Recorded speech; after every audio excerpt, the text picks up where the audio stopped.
Tugas Bapak Ibu apa sekarang? Mengubah kata cinta menjadi mencintai. Menggunakan kekuatan positif untuk segala aspek kehidupan. Saksikan saya. Begitu kita sudah pikirannya positif, rasanya positif, karena menggunakan kekuatan positif, semua hal yang positif akan datang tanpa bisa dihalang. Nah, secara sains, pikiran ini memancarkan medan listrik.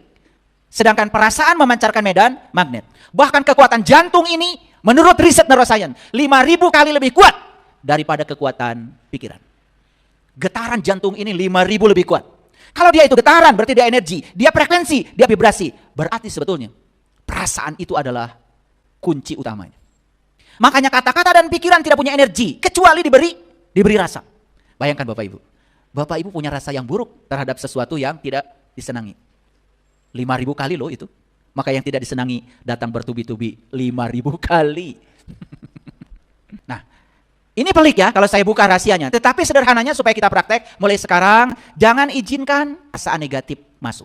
Terutama saat kita mendapatkan yang tidak diinginkan. Jangan biarkan perasaan kita masuk dalam kendali otomatis. Karena biasanya suka otomatis. Secepat itu. Begitu mendapatkan yang tidak diinginkan, rasa langsung jatuh pada perasaan dan frekuensi yang tidak diinginkan itu. Masuk Bapak Ibu ke situ. Tetapi kalau kita mendapatkan yang tidak diinginkan, kemudian kita punya tempat. Oke. Yang tidak diinginkan pun penting. Dia harus punya tempat.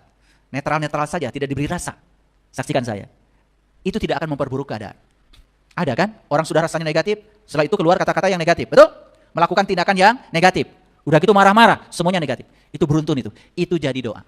Nah, tetapi ada syaratnya di sini, perhatikan. Bahwasanya aku adalah dekat. Aku mengabulkan doa orang yang berdoa apabila ia berdoa kepadaku. Maka hendaklah mereka itu memenuhi segala perintahku dan hendaklah mereka beriman kepadaku. Syaratnya itu. Sudah beriman belum? Iman itu tasdikun bil qalbi wa ikrarun bil lisan wal amalun bil arkan. Iman itu tidak cukup percaya. Makanya definisi iman yang dibuat oleh para bijak seperti ini. Iman adalah kamu percaya pada sesuatu yang belum kamu lihat sampai kamu bisa lihat yang kamu percaya. Sekarang sudah siap masuk ke ruang kehidupan? Yuk. Ketika bertemu dengan orang yang kekurangan cinta, awas, jangan diperangi dia. Beri tempat dalam pikiran. Maklumi dia. Beri tempat. Justru kalau bisa, alirkan cintamu pada dia. Beri kekuatan positif. Kalau itu yang terjadi, saksikan saya. Kehidupan kita akan berubah dalam sekejap menjadi penuh berkah dan berkelimpahan. Jadi Bapak Ibu sekarang sadar?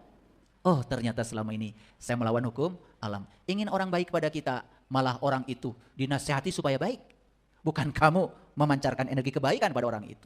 Sekarang, lakukan metode yang berbeda. Out of the box. Jangan ngikutin kebanyakan orang. Belajar mengalah. Begitu. Sederhana kok. Kenapa kita nggak mau kalah? Karena yang tidak mau kalah itu bukan diri kita. Itu diri palsu kita. Ego kita. Siapa ego itu? Diri kita yang sudah ditumpangi oleh berbagai macam program yang diizinkan masuk ke otak kita. Jadi yang mengendalikan diri kita bukan kesadaran, tapi program yang mengendalikan diri kita. Itu yang menyebabkan manusia hidupnya tidak pernah bahagia. Dalam Quran surat Al-A'raf ayat 180, Allah berfirman, "Walillahil asmaul husna fad'uhu biha." Hanya milik Allah asmaul husna, maka berdoalah kepadanya dengan asmaul husna. Tahu cara berdoa dengan asmaul husna? Asmaul husna itu adalah kekuatan positif yang ada dalam diri setiap manusia. Makanya kalau kekuatan positif, masukkan ke dalam pikiran, masukkan ke dalam perasaan.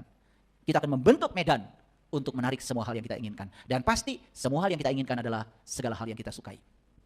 Tidak ada di dunia ini orang menginginkan yang tidak dia sukai. Pasti yang dia inginkan adalah hal yang dia sukai. Maka jangan heran kalau dalam kehidupannya datang berbagai hal yang dia sukai. Tanpa bisa dicegah. Hidup menjadi gratis. Kalau tahu rahasianya. Dan tinggalkanlah orang-orang yang menyimpang dari kebenaran dan nama-namanya. Nanti mereka akan mendapatkan balasan terhadap apa yang telah mereka kerjakan. Siapa orang-orang yang menyimpang dari kebenaran itu? Orang yang menyimpang dari kebenaran adalah orang yang mengalami ketiadaan cinta. Orang yang mengalami ketiadaan kekuatan positif. Bapak Ibu, sekarang di waktu yang sama, apakah di tempat ini ada gelap? Ada. Mana? Ya karena gelap sedang terhalang oleh cahaya. Begitu cahaya nanti hilang, gelap ada. Makanya kata gelap, tuh kan, gue ada. Jadi gelap itu apa sebetulnya? Gelap itu ketiadaan cahaya. Kosong itu apa? Ketiadaan isi. Sakit itu apa? Ketiadaan sehat. Dompet kosong itu apa? Ketiadaan uang. Begitu diisi uang kan hilang tuh kosongnya. Betul nggak? Nah, jadi kalau dompet kosong jangan marah-marah. Tinggal diisi, gitu aja. Marah-marah tidak akan membuat dompet jadi isi. Karena kalau kita marah pada kekosongan, sama dengan kita sedang membenci uang. Rasa kita terhadap uang negatif. Uang tidak rindu datang di dompetmu. Tahu cara berdoa dengan Asmaul Husna? Selama ini bagaimana cara berdoa dengan Asmaul Husna, Ibu? Jadi berdoa dengan Asmaul Husna itu artinya, Asmaul Husna itu adalah kekuatan positif. Hunjamkan ke dalam pikiranmu, hunjamkan ke dalam perasaanmu. Sehingga dirimu membentuk medan magnet yang kuat untuk menarik apa yang positif dalam hidup. Keren. Itu aja teorinya. Praktekkan sekarang dalam hidup. Pertama, imajinasi. Lihat saya semuanya. Imajinasi adalah menghubungkan kita dengan apa yang kita ingin. Yang kedua, setelah imajinasi sudah pasti itu yang kita mau. Yang kedua, imajinasikan kita sudah bersama yang kita ingin. Yang ketiga, imajinasikan kita sudah melakukan berbagai hal dengan yang kita ingin. Selanjutnya, ketika membayangkan yang kita ingin, rasakan yang kita ingin seakan-akan sudah hadir dalam kehidupan kita. Itu doa yang keren. Berapa kuat kita mengimajinasikannya, berapa kuat kita merasakannya, berapa kuat kita bisa melakukan berbagai hal dengan yang kita inginkan. Itulah kekuatannya. Di situ kekuatannya Bapak Ibu. Keren banget. Jadi sekarang mengerti ayat ini? Walillahil asmaul husna fad'uhu biha. Hanya milik Allah asmaul husna. Jadi asmaul husna itu adalah zat yang maha baik sebetulnya, bukan nama-nama yang baik. Berarti asmaul husna energi bukan? Kalau gitu Rahman, Rahim, Malik, Kudus. Energi bukan? Kalau energi pasti vibrasi, pasti frekuensi. Pikiran energi bukan? Perasaan energi bukan? Semua yang kita ingin energi bukan? Semuanya energi. Tinggal kita beresonansi dengan semua frekuensi dan vibrasi pada energi yang kita mau. Dua nama terdepan dari Asmaul Husna apa? Ar-Rahman, Ar-Rahim. Dua nama terdepan ini menjadi judulnya Al-Quran. Bismillahirrahmanirrahim. Berarti Allah sumber kasih sayang, setuju? Berarti Allah sumber cinta, setuju? Berarti Allah cinta itu sendiri. Dan cinta adalah kekuatan positif atau daya yang membuat segala sesuatu tercipta.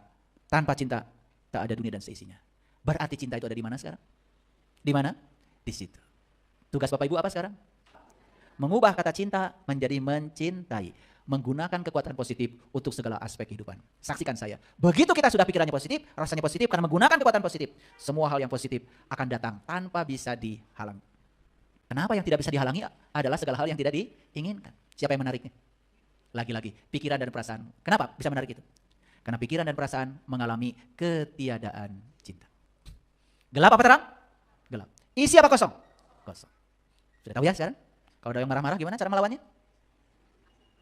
Beri tempat. Usahakan perasaanmu netral. Ya, beri tempat. Karena orang marah itu penting. Beri tempat. Ada orang yang menghina kita gimana? Beri tempat. Jangan perasaan kita jatuh ke situasi itu. Begitu jatuh di situasi itu, berarti kita akan menarik situasi itu lebih parah lagi. Pernah ada orang naik kuda liar? Kalau naik kuda yang sudah terlatih, aman. Anak kecil aja, aman. Tapi cobalah naik kuda yang tidak terlatih, kuda liar. Bahaya? Perasaan negatif yang muncul dalam diri kita.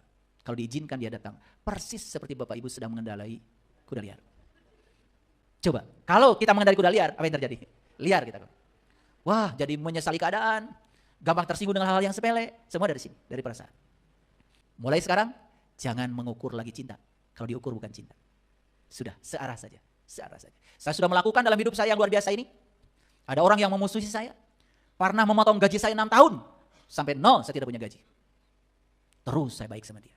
Terus saya baik. 6 tahun gaji saya dipotong sama dia. Dinolkan oleh dia. Terus baik. Karena ternyata saya baru kelihatan kualitas saya baik atau tidak kalau saya bisa baik sama orang yang tidak baik. Karena kalau saya baik sama orang yang baik, belum tentu kita ini orang baik. Karena itu adalah melanggar hukum alam, transaksi kebaikan. Kita akan kelihatan siapa diri kita justru saat kita bisa baik sama orang baik. Bisa sabar sama orang yang tidak sabar. Bisa diam bersama orang-orang yang cerewet. Mulai sekarang sudah tahu? Mau dialirkan apa ke sini? Isi. Tidak akan pernah melawan kekosongan. Dan tidak akan berusaha untuk mengosongkan kekosongan.